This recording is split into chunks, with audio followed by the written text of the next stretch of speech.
जय हिंद साथियों। कैसे हो आप सब? बहुत बहुत स्वागत है आपका आपके अपने प्यारे से यूट्यूब चैनल पर। दोस्तों, आशा करता हूं कि आप लोग बहुत ज़्यादा अच्छे होंगे और आपकी तैयारी बहुत ही बेहतरीन, बहुत ही लाजवाब, शानदार तरीके से चल रही होगी। ठीक है ना मेरे दोस्त? तो आज के इस वीडियो में हम बात करने वाले हैं लेसन नंबर 4, क्लास 12th का केमिस्ट्री का लेसन नंबर 4 जो है, उसके जितने सभी इम्पोर्टेंट क्वेश्चन हैं उन सभी क्वेश्चन को मेरे दोस्त आज के इस वीडियो में हम डिस्कस करने वाले हैं। दोस्तों, अगर आप इस वीडियो को देख लेते हैं ना, तो आपका बहुत ही आसान तरीके से जो है लेसन नंबर 4 जो है, जिसका नाम है रासायनिक बलगत बहुत ही अच्छे से आपका तैयार हो जाएगा। तो मेरे दोस्त, आपसे रिक्वेस्ट है कि आप शुरू से लेकर एंड तक वीडियो में बने रहिएगा। तो चलिए नो बकवास, वीडियो को हम शुरू करते हैं। दोस्तों, यहाँ पर मैं आपको बहुत ही आसान तरीके से बताऊंगा। तो लेसन नंबर फर्स्ट है अभिक्रिया का वेग, जिसे हम अभिक्रिया का दर भी कहते हैं, क्या होता है। दोस्तों, ये क्वेश्चन काफ़ी इंपॉर्टेंट है और काफ़ी बार आपके बोर्ड एग्जाम में पूछा गया है। तो अभिक्रिया का वेग क्या होता है, चलिए हम बहुत ही लाजवाब तरीके से समझ लेते हैं। एकांक समय में अभिकारक तथा उत्पाद की सांद्रता में होने वाले परिवर्तन को अभिक्रिया का वेग कहते हैं। दोस्तों, क्या होता है, एकांक के समय में कोई भी एक समय लीजिए, ठीक है ना, टी लीजिए, कोई भी एक समय लीजिए, उसमें अभिकारक जो होता है, अभिकारक क्या होता है मेरे दोस्त, ठीक है ना, जैसे मान लीजिए ए प्लस बी, और जब इन दोनों को हम मिलाएंगे तो क्या बन जाएगा, ए भी बन जाएगा। तो ये क्या है, जो आगे वाला पोर्शन है ये है अभिकारक, और ये पोर्शन क्या है, तो ये है उत्पाद, प्रोडक्ट है, ये प्रोडक्ट बना ना कोई, तो प्रोडक्ट यानी कि उत्पाद। तो ये क्या है, अभिकारक है, और ये क्या है, उत्पाद है। तो जब किसी समय में, जैसे मान लीजिए ए प्लस बी से बनने में ए भी बना, तो इसमें बनने में कुछ समय लगेगा, तो वही क्या है, समय यहाँ पर लिखा है। तो एकांक समय में अभिकारक तथा उत्पाद की सांद्रता में इसकी जो सांद्रता होगी, उसमें जो परिवर्तन हुआ है उसी को हम अभिक्रिया का वेग कहते हैं।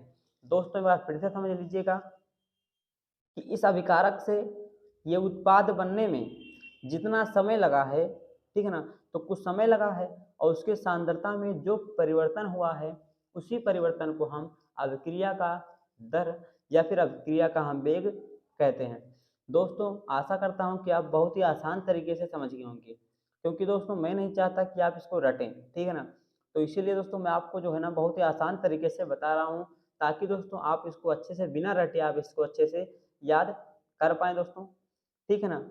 तो अब चलिए यहाँ पर हम सब समझ लेते हैं कि हमारा जो सेकंड क्वेश्चन है वो क्या है। दोस्तों, सेकंड क्वेश्चन है अभिक्रिया का तात्क्षणिक दर को परिभाषित कीजिए। यानी कि यहाँ पर क्या था, अभिक्रिया का वेग था, लेकिन यहाँ पर क्या है, अभिक्रिया का तात्क्षणिक दर है, ठीक है ना। यहाँ पर तात्क्षणिक मतलब छोटे समय के लिए, और यहाँ पर क्या था, पूरा एकांक समय के लिए था। तो अब हम समझेंगे कि जिस अभिक्रिया की गणना में समय की मौजूदगी बहुत कम होती है। पहले आप इसका नाम देखिए, आप दोस्तों रटिएगा मत, क्योंकि आप इसका नाम देखिए, क्या है इसका नाम, तात्क्षणिक, ठीक है ना। क्षणिक का मतलब क्या होता है, बहुत कम समय, क्षणिक मतलब क्षण, और यानी कि आप बहुत कम समय में। तो जब अभिक्रिया की हम गणना करते हैं और वहाँ पर समय बहुत कम लगता है, तो उसी को हम अभिक्रिया का तात्क्षणिक दर कहते हैं, ठीक है ना मेरे दोस्त। इसको लिखते किससे हैं, तो इसको आर ऑब्लिक यहाँ पर लगा है आई एन एस टी से लिखते हैं, ठीक है ना। तो दोस्त, आप एक बार फिर से समझ लीजिएगा कि जिस अभिक्रिया की गणना में समय बहुत ही कम लगता है उसी को हम तात्क्षणिक दर कहते हैं। अब दोस्तों, चलिए अब हम बढ़ते हैं अगले क्वेश्चन की तरफ। आशा करता हूं कि आप इस क्वेश्चन को और ये अभिक्रिया का जो वेग है और अभिक्रिया का तात्क्षणिक जो दर होता है ना, इसको आप बहुत ही बेहतरीन तरीके से समझ गए होंगे। तो मेरे दोस्त, यहाँ पर अगला क्वेश्चन है और बहुत ही ज़्यादा इम्पॉर्टेंट क्वेश्चन है। वो है मेरे दोस्त, शून्य कोट की अपक्रिया से आप क्या समझते हैं। यानी कि जो शून्य कोट की अपक्रिया होती है उससे आप क्या समझते हैं। दोस्तों, अब यहाँ पर आपके मन में एक क्वेश्चन आएगा कि कोट, शून्य का मतलब ठीक है ना, शून्य हो गया, लेकिन कोट क्या होता है। दोस्तों, इसको मैं जो है ना इसी वीडियो में आगे बताने वाला हूँ कि कोट आखिर क्या होता है। लेकिन मेरे दोस्त अभी आप ये समझिएगा कि शून्य कोट की अपक्रिया क्या होती है। तो वह अभिक्रिया जिसकी दर अभिकारक की सांद्रता एवं समय पर निर्भर नहीं करती है। ठीक है ना मेरे दोस्त, वह अभिक्रिया यानी कोई ऐसा रिएक्शन जिसका जो वेग होता है वो अभिकारक, अभिकारक क्या होता है मैंने आपको बता दिया। ठीक है ना, तो अभिकारक की जो सांद्रता है एवं समय पर वो निर्भर नहीं करती। यहाँ पर क्या हुआ था, यहाँ पर समय लग रहा था ना, इसमें क्या होता, तो इसमें समय नहीं लग रहा था। तो वही कोई रिएक्शन अभी मैं आपको उदाहरण के माध्यम से बताऊंगा। तो जब कोई रिएक्शन जिसमें अभिकारक ये जो है H2+Cl2 इसकी जो सांद्रता होगी वो जब समय पर बिल्कुल भी निर्भर ना करे, वो समय के क्या हो अपोजिट चले, ठीक है ना, तो उसी को हम शून्य कोट की अपक्रिया कहते हैं। अब हम उदाहरण जान लेते हैं। H2+Cl2 यहाँ पर क्या बनेगा मेरे दोस्त, H2+Cl2, तो यहाँ पर 2 यहाँ पर है और 2 यहाँ पर है, तो इसको हम क्या करेंगे, यहाँ पर 2 आगे लिख देंगे और H+Cl तो क्या हो जाएगा HCl। ये क्या बना मेरे दोस्त, तो ये जो है हाइड्रोक्लोरिक एसिड बन गया। ठीक है ना, क्या बना ये हाइड्रोक्लोरिक एसिड, जो कहाँ पर होता है, जो आपके पेट में पाया जाता है। ठीक है ना, आपके अमाशय में आप पेट नहीं कहेंगे, आप अमाशय स्टमक कहेंगे। ठीक है ना मेरे दोस्त, तो आशा करता हूँ कि आप शून्य कोट की अपक्रिया को बहुत ही कम शब्दों में लेकिन बहुत ही आसान तरीके से आप समझ गए होंगे। अब दोस्तों यहाँ पर हम थोड़ा उदाहरण को थोड़ा विस्तार से जानेंगे। H2+Cl2 से क्या बना, 2HCl बन गया। अब आगे यहाँ पर लिखेंगे कि शून्य कोट की अपक्रिया के लिए वेग स्थिरांक बहुत ज़्यादा इंपॉर्टेंट है। ये जो लिखा है ना एक शब्द वेग स्थिरांक। अब दोस्तों यहाँ पर जो शून्य कोट की अपक्रिया है ना, इसके लिए वेग स्थिरांक का व्यंजक क्या होगा, उसका सूत्र क्या होगा, अब हम यहाँ पर दोस्तों जानेंगे। क्योंकि इन्हीं से जो है आपके बोर्ड एग्जाम में MCQ क्वेश्चन है, जो ऑब्जेक्टिव क्वेश्चन होते हैं ना, वो यहीं से बनते हैं, इसके व्यंजक से, इसके सूत्र से। तो मेरे दोस्त वेग स्थिरांक को हम लिखते हैं k से। ठीक है ना, इसका सूत्र होता है k बराबर x/t। ठीक है ना, यहाँ पर क्या था, आप डिफिनेशन के हिसाब से आप सूत्र को यहाँ पर आप बनाइए। k क्या है, तो k वेग स्थिरांक है। x क्या है, तो x वही अभिकारक की सांद्रता है। और t क्या है मेरे दोस्त, तो t एक समय है, तो k बराबर x/t। दोस्तों ये तो हो गया शून्य कोट की अपक्रिया का व्यंजक k बराबर x/t। लेकिन जब हम इसका मात्रक निकालेंगे तो k तो यही हो जाएगा। अब हम क्या करेंगे, x का मात्रक और t का मात्रक। तो x का मात्रक जो होता है ना वो होता है मोल प्रति लीटर, और सभी को पता होगा t यानी कि समय का मात्रक होता है सेकंड। तो इसका जो संपूर्ण मात्रक हो जाएगा वो हो जाएगा मोल प्रति लीटर, ठीक है ना, प्रति सेकंड। और जब हम इसको, ये क्या है नीचे है बटे में है, तो इसको ऊपर लाएंगे तो ये क्या हो जाएगा माइनस में हो जाएगा। आप समझिएगा दोस्तों, अगर कहीं पर लिखा है एक बटे अगर कहीं पर लिखा है सेकंड, तो इसको जब हम ऊपर लाएंगे तो नीचे प्लस में, ऊपर क्या हो जाएगा माइनस में, तो ये क्या हो जाएगा सेकंड इनवर्स। इसको क्या बोलते हैं मेरे दोस्त, सेकंड इनवर्स बोलते हैं। ठीक है, इनवर्स के लिए क्या करना पड़ता है, मात्रक के ऊपर -1 कर दीजिए, वो आपका हो गया सेकंड इनवर्स। तो दोस्तों शून्य कोट की अपक्रिया का संपूर्ण मात्रक हो जाएगा मोल लीटर इनवर्स इनटू क्या हो जाएगा सेकंड इनवर्स। दोस्तों ये बहुत ज़्यादा इंपॉर्टेंट है इसका मात्रक। ठीक है ना, तो आशा करता हूँ कि आप इसका डेफिनेशन, इसका एग्जाम्पल, इसका जो व्यंजक, इसका जो सूत्र होता है वो, और इसका मात्रक, इन चारों पॉइंट को बहुत ही आसान तरीके से मेरे दोस्त समझ गए होंगे। ठीक है ना, एक बार आप फिर से देख लीजिएगा कि वह अभिक्रिया जिसकी दर अभिकारक की सांद्रता एवं समय पर बिल्कुल भी निर्भर नहीं करती है, उसी को हम शून्य कोट की अपक्रिया कहते हैं। जैसे कि H2+Cl2 बराबर 2HCl। ठीक है ना, इसका सूत्र हो जाएगा k बराबर x/t। ठीक है ना, और इसका मात्रक हो जाएगा mole litre inverse into second inverse. अब दोस्तों चलिए अब हम बात कर लेते हैं हमारा जो अगला बहुत ही ज़्यादा इम्पोर्टेंट क्वेश्चन है उस पर।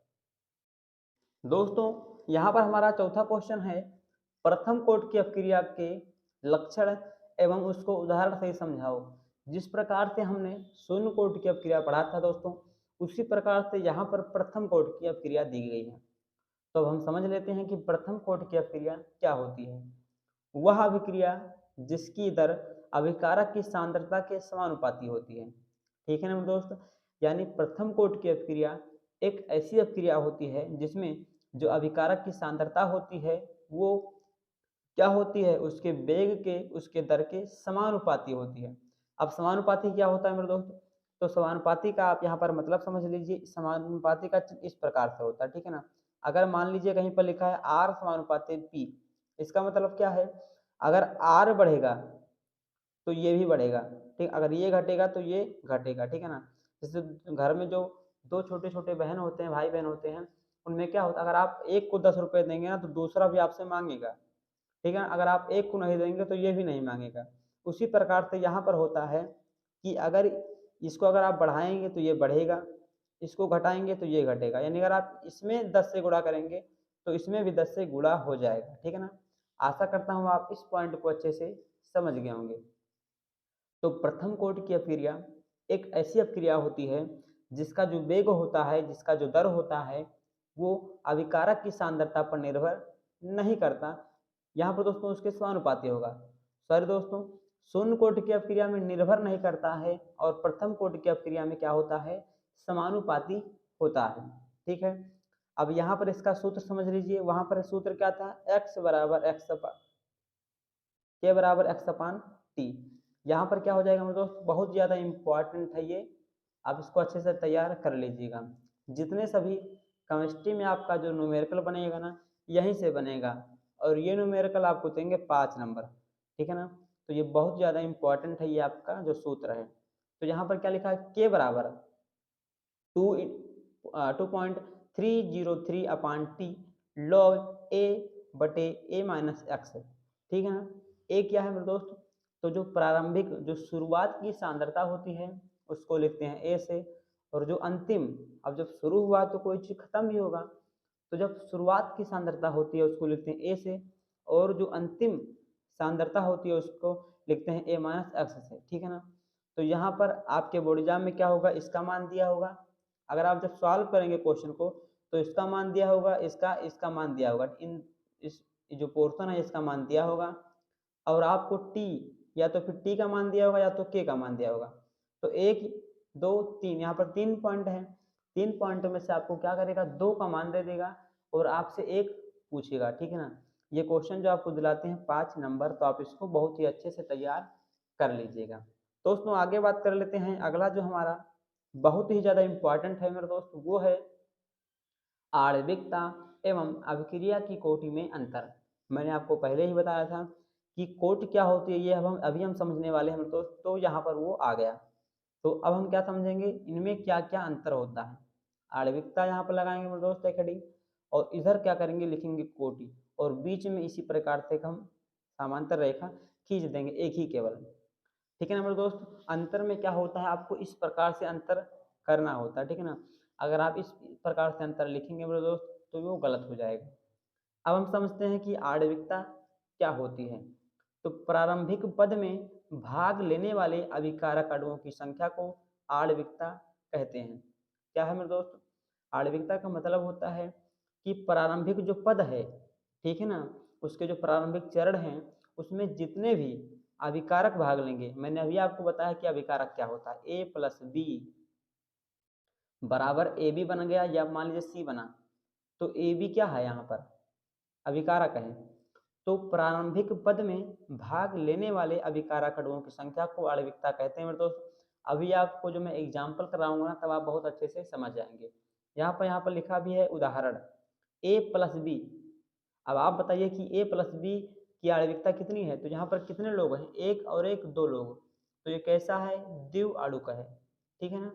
और यहाँ पर लिखा ए प्लस बी प्लस सी, तो ये कितने हैं, त्रिअणुक हैं, ठीक है ना।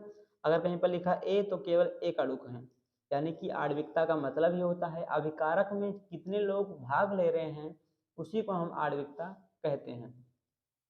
और अब दोस्तों यहाँ पर हम कोटि में जान लेते हैं क्या लिखेंगे। तो किसी अभिक्रिया में प्रयुक्त सांद्रताओं के घातांकों का योग क्या कहलाता है, कोटि कहलाता है। यानी कोई भी अभिक्रिया है उसमें जितने भी सांद्रताएं प्रयुक्त हुई हैं उनके जब हम घातों का योग कर देंगे, उनके घातों को जब हम जोड़ लेते हैं तो उसी को हम अभिक्रिया की कोटि कहते हैं, ठीक है ना। तो यहाँ पर क्या हो जाएगा, उदाहरण में हो जाएगा दर बराबर, अब यहाँ पर क्या होगा, एक अभिकारक है और ये क्या है, प्रोडक्ट, कोई उत्पाद बन गया है।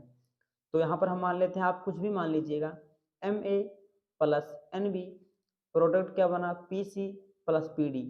ठीक है ना। अब आप दोस्तों कुछ भी मान लीजिएगा, लेकिन घातांक जो हो कोई आप ऐसा मान लीजिएगा, ठीक है ना। जैसे मान लीजिए यहाँ पर मैंने माना यम और एन, तो यहाँ पर दर क्या निकल के आएगा, के बराबर हो जाएगा ए के पावर यम इंटू बी के पावर एन। और अब यहाँ पर आइएगा आप किस पे, कोटि पर। तो कोटि क्या होता है, तो घातांकों का योग, तो इसके घातों का हम योग कर देंगे। तो यहाँ पर इसके घात m लगा हुआ है और इसके घात n, तो m और n योग करेंगे तो क्या हो जाएगा m प्लस n, यानी कि m प्लस n क्या है, कोटि है। ठीक है मेरे दोस्त, एक बार आप फिर से समझ लीजिएगा कि अपक्रिया की कोटि किसे कहते हैं। तो जब हम घातांकों का योग कर लेते हैं, जो उसमें पहला अंक होगा उसको आप क्या करिए, पावर लगाइए, उसके घात पे चढ़ाइए, और जब उन घातों को हम जोड़ लेते हैं तो उसी को हम अभिक्रिया की कोटि कहते हैं। दोस्तों आशा करता हूं कि आप इसके पहले पॉइंट को और इसके पहले पॉइंट को आप अच्छे से समझ गए होंगे। अब दोस्तों यहाँ पर जो हमारा सेकंड अंतर है वो देख लीजिए, आणविकता शून्य, भिन्नात्मक, ऋणात्मक या 3 से ज़्यादा नहीं हो सकती। ठीक है, ये जो आणविकता है ना, जैसे यहाँ पर A प्लस बी प्लस सी लिखा हुआ है, तो ये तो ना कभी शून्य हो सकती है, क्योंकि दोस्तों शून्य अगर हो जाएगी, जैसे मान लीजिए यहाँ पर कोई ये शून्य हो गया, तो जब ये शून्य हो जाएगा तो उत्पाद बनेगा नहीं, और जब उत्पाद ही नहीं बनेगा तो ये कैसी अभिक्रिया होगी। तो इसीलिए यहाँ पर A प्लस बी और प्लस सी के जो मान हैं कभी जीरो नहीं हो सकते हैं, और ये कभी भिन्न नहीं हो सकते हैं, और ये कभी माइनस में नहीं होंगे, क्योंकि माइनस में हो जाएंगे तो उत्पाद कैसे बनेगा। और ये कभी 3 से ज़्यादा, जैसे ए प्लस बी प्लस सी और प्लस डी यहाँ पर नहीं हो सकता है। तो आप याद रखिएगा, पहला पॉइंट हो गया ये, जितने भाग ले रहे हैं उसके पद को आणविकता कहते हैं। आणविकता का जो मान कभी शून्य, भिन्नात्मक और माइनस में कभी, या फिर 3 से ज़्यादा कभी नहीं हो सकता है। अब कोटि में क्या लिखेंगे, तो कोटि में लिखेंगे मेरे दोस्त कि ये जो है ये हो सकती है, जो कोटि है ना वो शून्य, भिन्नात्मक, ऋणात्मक और 3 से ज़्यादा हो सकती है। तो मेरे दोस्त आशा करता हूँ कि आप जो है ना बहुत ही बेहतरीन तरीके से इसको समझ गए होंगे। यहाँ पर आप लिख लीजिएगा हो सकती है। अब दोस्तों आगे बात कर लेते हैं, अगला जो हमारा क्वेश्चन क्या है। दोस्तों यहाँ पर हमारा अगला क्वेश्चन है, आभासी एकअणुक अभिक्रिया को उदाहरण से समझाइए। दोस्तों ये भी क्वेश्चन जो है ना बहुत ज़्यादा इम्पोर्टेंट है। तब हम समझ लेते हैं कि आभासी एकअणुक अभिक्रिया क्या होती है।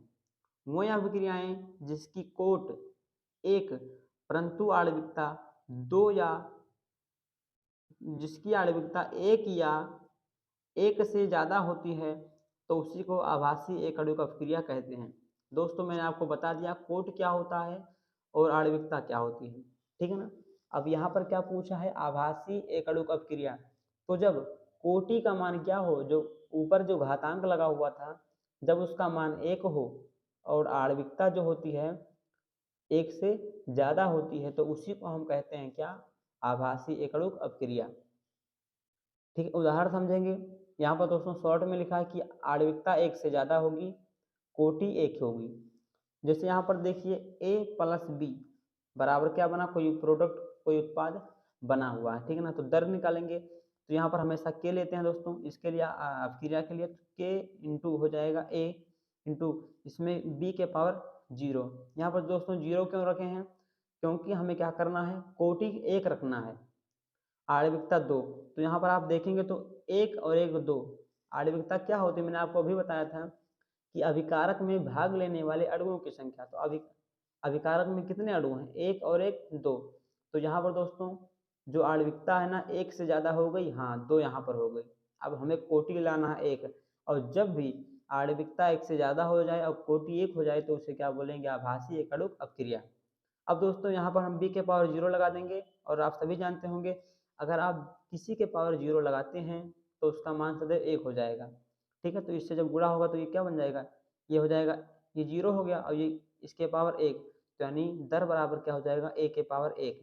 अब यहाँ पर आप देख सकते हैं दोस्तों इसका जो घात कितना है, 1 है, यानी कि अगर घात 1 है तो कोट कितना हो जाएगा, 1। ठीक है, तो इसका मतलब क्या है कि ये आभासी एकअणुक अभिक्रिया है। अब दोस्तों यहाँ पर हमारा लास्ट क्वेश्चन है, वो है रासायनिक अपक्रिया के वेग पर प्रभाव डालने वाले कारकों के नाम लिखिए। दोस्तों ये क्वेश्चन आपके बोर्ड एग्जाम में 5 नंबर में पूछा जाता है। मैं यहाँ पर दोस्तों बहुत ही आसान तरीके से यहाँ पर लिख दिया हूँ, ठीक है ना। अगर आप समझ जाएंगे तो आप बहुत ही अच्छे से इसको लिख भी पाएंगे। तो चलिए अब हम इसको समझ लेते हैं। क्या है क्वेश्चन? रासायनिक अपक्रिया के वेग पर प्रभाव डालने वाले कारकों के नाम। तो इसकी अपक्रिया पर 4 या 5 डालते हैं दोस्तों, आप कोई भी एक लिख सकते, कोई भी दोस्तों आप 5 नंबर का आएगा तो आप 4 या 5 आप लिख दीजिएगा, ठीक है ना। तो पहला जो प्रभाव वो है सांद्रता का प्रभाव, ठीक है। तो यहाँ पर आप समझ लीजिए दोस्तों, आपको लिखना किस प्रकार से मैं आपको बताऊंगा, लेकिन मैं आपको यहाँ पर शॉर्ट में बता दे रहा हूँ कि अभिक्रिया का जो वेग है ना वो समानुपाती होता है किसके? सांद्रता की। इसका मतलब क्या है कि अगर अभिक्रिया का मान बढ़ेगा, अभिक्रिया की जो वेग होगी अगर वो बढ़ेगी तो सांद्रता भी बढ़ेगा।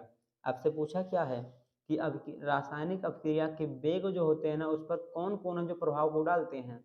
तो पहला कौन है? सांद्रता। यानी कि क्या है दोस्तों? सांद्रता रासायनिक अपक्रिया के वेग के समानुपाती होता है। अगर आप सांद्रता को बढ़ाएंगे तो क्या होगा? अपक्रिया की वेग भी बढ़ेगी।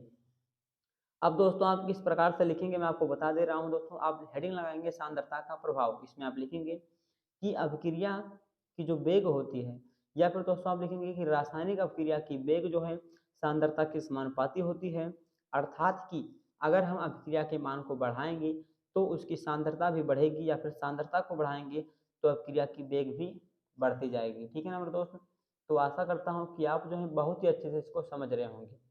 अब दोस्तों सेकंड है ताप का प्रभाव। इसमें लिखेंगे अभिक्रिया की वेग या फिर ये क्या होती है? समानुपाती होती है किसके? ताप के, ठीक। तो इसमें भी वही लिख देंगे आप कि ताप बढ़ाने पर, या ताप जो होता है वो अभिक्रिया के वेग के समानुपाती होता है। जैसे जैसे हम ताप को बढ़ाते जाएंगे वैसे वैसे रासायनिक अपक्रिया की जो दर है वो बढ़ती हुई जाएगी, ठीक है ना। लेकिन दोस्त यहाँ पर आप एक पॉइंट याद रखिएगा कि 10 डिग्री सेंटीग्रेड बढ़ाने पर कितनी हो जाएगी? ये दोगुनी हो जाएगी, आपको याद रखना है। अगर कोई अधिकांश सामग्री आप लेते हैं तो उसमें अगर आप ताप बढ़ाएंगे 10 डिग्री तो कितनी हो जाएगी? दुगनी हो जाएगी। दोस्तों आप इसको याद रखिएगा कि 10 डिग्री बढ़ाने पर कितनी हो जाती है? दोगुनी।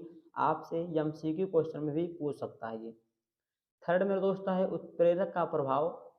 यहाँ पर भी सेम वही है, अगर आप कोई उत्प्रेरक लगा देंगे उसके साथ कोई उत्प्रेरक मिलाएंगे तो रासायनिक अपक्रिया की जो वेग होगी वो भी बढ़ जाएगी। और दोस्तों अगला पॉइंट है पृष्ठ क्षेत्रफल का प्रभाव। दोस्तों सभी क्या हैं दोस्तों? एक ही प्रकार के हैं। अगर आप सांद्रता को बढ़ाओगे तो रासायनिक अभिक्रिया की वेग बढ़ेगी, ताप को बढ़ाओगे तो भी रासायनिक अभिक्रिया का वेग बढ़ेगा, उत्प्रेरक को मिलाओगे तो भी रासायनिक अभिक्रिया का वेग बढ़ेगा, और अगर आप क्षेत्रफल में बढ़ावा करोगे तो भी रासायनिक अपक्रिया का वेग बढ़ेगा। दोस्तों इतना जो है, इतना शॉर्ट में, इतना आसान में आपको कहीं नहीं मिलने वाला है, ठीक है ना मेरे दोस्त। तो आप इन इतने 3-4 लाइन को आप अच्छे से याद कर लीजिए, आपका 5 नंबर पक्का हो जाएगा। जब आप इसको लिखेंगे ना तो आपका इसमें एक पूरा पेज नहीं लगभग आपका ये जो पूरा इधर से उधर आपका भर जाएगा, और आपका मेरे दोस्त 5 नंबर इतने से पक्का हो जाएगा, ठीक है ना मेरे दोस्त। तो आशा करता हूँ कि आपको आज का वीडियो बहुत ज़्यादा अच्छा लगा होगा। दोस्तों ऐसे ही बहुत ही बेहतरीन वीडियो को पाने के लिए आप हमारे चैनल को सब्सक्राइब कर दीजिएगा। तो आज के लिए इतना ही, फिर मिलते हैं अगले वीडियो में। तब तक के लिए जय हिंद, वंदे मातरम, जय माँ सरस्वती।